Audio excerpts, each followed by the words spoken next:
Teaser trailer and songs எல்லாமே ரொம்ப இன்ட்ரெஸ்டிங்காக இருக்குது. டெஃபினட்டாக மக்களுக்கு பிடிக்கும் அப்படின்னு வாழ்த்துறேன். அண்டு ஒரு நல்ல படமாக இருக்கும். ஜாலியாக நம்ம தலை நடிச்சிருக்காரு சிவா. சென்னை 28ல் ரொம்ப ஃப்ரெண்டாக ரொம்ப அன்பாக ஆரம்பித்த ஒரு நட்பு தொடர்ந்து அப்படியே இருக்குது. அண்ட் அவர் வெற்றி பெறணும். அவருடைய என்ன சொல்கிறது ஸ்கில் இன்னும் பயங்கரமாக வெளிப்படலை. அது வெளிப்படணும் அப்படின்றதுக்கான தருணத்தோடு காத்துட்ருக்காரு. நிச்சயமாக வெளிப்படும் அப்படின்ற நம்பிக்கை இருக்குது. வாழ்த்துக்கள் பிரதர். அண்ட் வந்து சிவகுமார் அவர் மீட் பண்ண அதெல்லாம் செம்ம கதை. ஓகே, அவர் படம் பண்ண மாட்டேன்னு ஓட்டார்.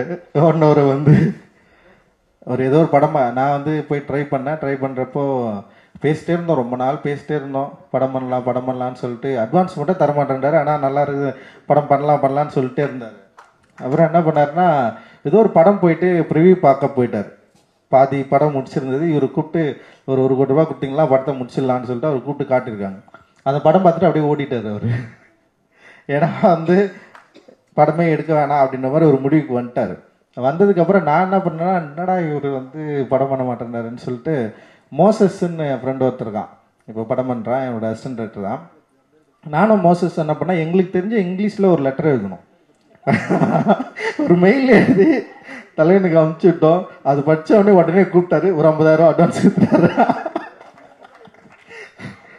அவ்வளோ கான்ஃபிடென்ட்டாக ஒரு மெயில் அனுப்பிச்சோம். ஸோ அந்த மெயில் வந்து இது ஃபுட்பால் இருக்குது, கிக் அடிக்கிறதுக்கு நான் ரெடியாக இருக்கிறேன், கிரவுண்டு தான் இல்லை, அந்த கிரவுண்டை ரெடி பண்ணி கொடுங்கன்னு சொல்லிட்டு அது மாதிரி ஒரு ஒரு லெட்டர் ஒன்று அந்த மெயில் பண்ணோடனே வந்து உடனே கூப்பிட்டு வந்து அட்வான்ஸ் கொடுத்தாரு. அப்படி தான் எங்கள் லைஃப் வந்து ஆரம்பிச்சது. அண்ட் ராகேஷ் இருக்காரு அண்ட் சுந்தர் 2 பேர் வந்து இந்த படத்துக்கு அந்த டைமில் வந்து அட்டகத்தி டைமில் வந்து பயங்கர உறுதுணையாக எங்களுக்கு இருந்தாங்க. அண்டு சொன்ன பட்ஜெட்டை விட கம்மியாக எடுத்து கொடுத்து கரெக்டாக வந்து அவருக்கு லாபம் வரக்கூடிய ஒரு படமாக அது வந்து மாறுச்சு.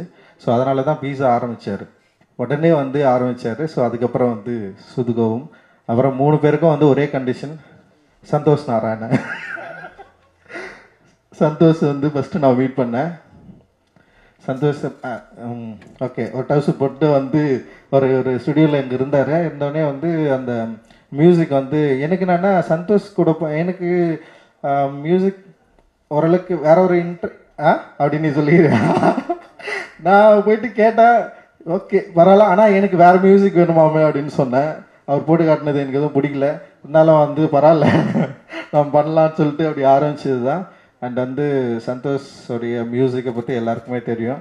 அண்ட் வந்து ஒரு இன்னைக்கு வந்து சந்தோஷோட மியூசிக் வேற ஒரு சவுண்டாக நிற்குதுன்னா அவருடைய ஒரு ஆர்டிஸ்டிக் குவாலிட்டி தான். அந்த குவாலிட்டி தான் எங்களை எல்லாருமே ஒரு என்ன சொல்கிறது ஒரு புதிய சினிமா எடுக்கணும்னு முயற்சி பண்ணவங்களுக்கு ஒரு பெரிய